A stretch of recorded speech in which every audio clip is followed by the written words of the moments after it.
Today, we're making goi cuốn, and goi cuốn is a traditional Vietnamese spring roll and probably the most popular variation. These spring rolls are packed with shrimp, pork belly, and full of fresh herbs and veggies. The spring roll is brought all together with one of the best dipping sauces in the game, the Vietnamese peanut sauce. This is probably one of the easiest Vietnamese meals that you could put together, as there's no complicated cooking techniques or difficult ingredients to work with. The recipe just takes a little bit of time and some prep work. It's insanely delicious, and it's a great way to gather with friends and family and feed them in a fun and interactive way.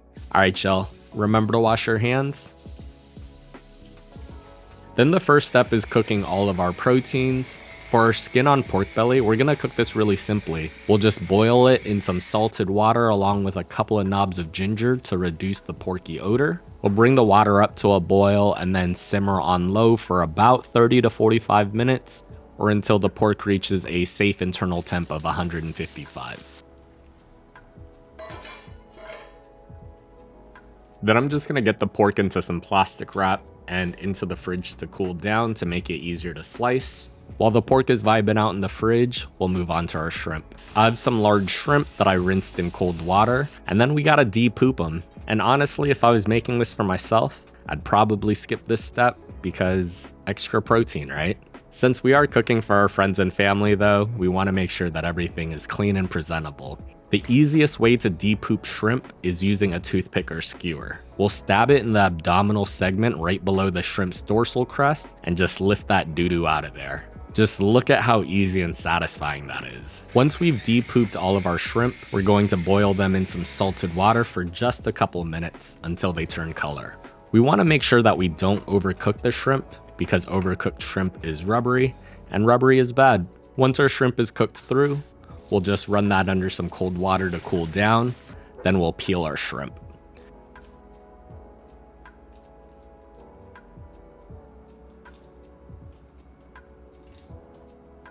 The next step is optional, but since we grew up poor, we'll want to cut the shrimp in half to essentially double up our portion of shrimp and stretch our dollar.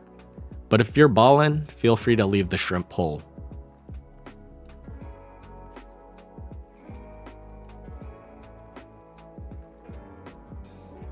Once our pork belly has cooled down, we'll go ahead and cut that into some thin strips too.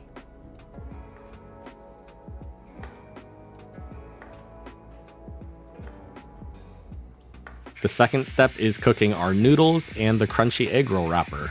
For the noodles, traditionally vermicelli is used here, but in my household, we prefer bun hoi, which is thin woven rice vermicelli. We like that each piece is already pre-portioned and it's really easy to work with. And I also think it's a lot easier to cook. I'm just gonna add some oil and salt to some boiling water, drop in the bun hoi for about a minute or so, and then I'm gonna rinse them in cold water to stop the cooking process.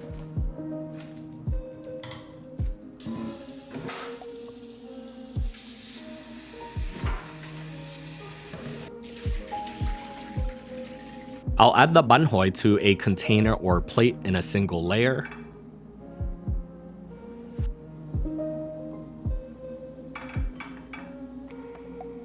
Brush on some oil and repeat. The oil is crucial to making sure that the noodles don't stick together, so make sure you don't skip this step. And then do me a favor. If you like this recipe and want to learn how to make more of your favorite Vietnamese and Asian recipes, make sure you subscribe and turn on your notifications to stay up to date on all my latest recipes. Moving on to our egg roll wrapper, and let me tell you, if you've never had a crunchy egg roll wrapper in your spring roll, it's a game changer. I originally got the idea from Brodards in Orange County, and the crispy fried texture really elevates the spring roll. I'm using the smaller spring roll wrappers from Spring Home, and I think they're the perfect size for our spring rolls, and we'll just let them thaw out a little bit before separating each layer. Then starting at one corner, we'll just loosely roll up each wrapper, sealing with a little bit of water. You don't want to roll these up too tightly because they fry up super quick, and we don't want to be left with any raw or extra dense bits of undercooked wrapper. Trust me, you want these to be light and airy. Once these are all wrapped up, we'll fry them in some neutral oil at 350 degrees, and these cook up in about a minute, and make sure you don't have your heat up too high, otherwise they'll burn too quickly and the insides will be raw and doughy.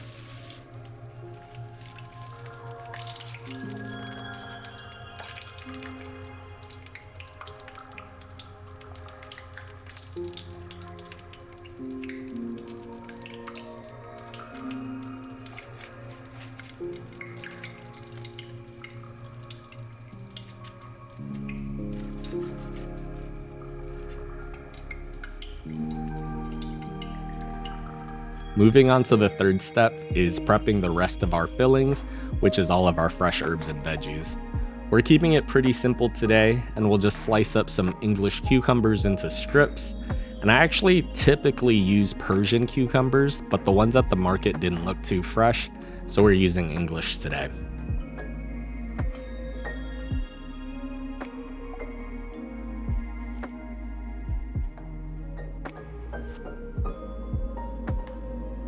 Then we'll just get our lettuce and cilantro rinsed, and I'll also cut off the woodsy stem part of the cilantro.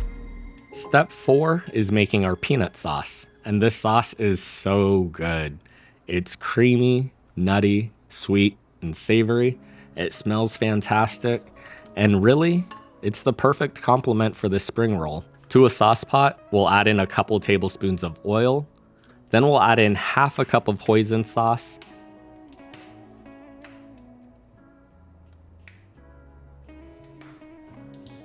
and half a cup of coconut water. Regular water is fine here as well, but I do like the subtle coconut flavor that the coconut water imparts. Then the perfect ratio for me is 2:1 hoisin to peanut butter, so we'll add in a quarter cup of creamy peanut butter here. But feel free to adjust the ratio to your preferences. Then we'll add in a tablespoon of sambal, and to balance out all the sweet and savory notes, we'll add in a tablespoon of rice wine vinegar. We'll get that mixed up really well and bring to a low simmer, and that's pretty much it. You can make this sauce ahead of time, and it stores in the fridge pretty well. This sauce is good for up to a week in an airtight container in the fridge. Then to serve the sauce, we'll add it to a dipping cup or bowl and top with some crushed peanuts.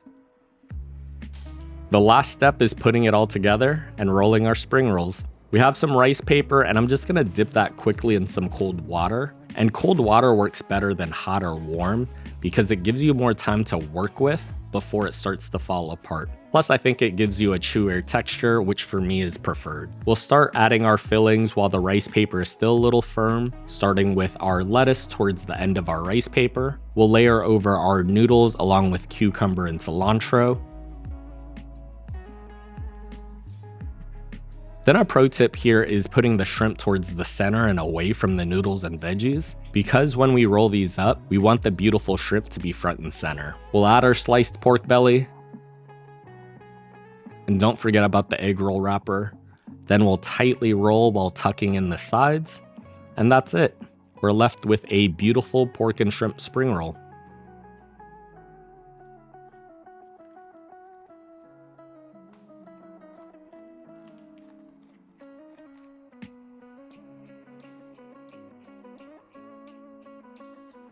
For dinner parties, I like serving everything in platters so that my guests can add the fillings to their preference, and it's just a really great way to entertain. The full recipe and measurements is on my blog at feedthepudge.com. Thanks for watching.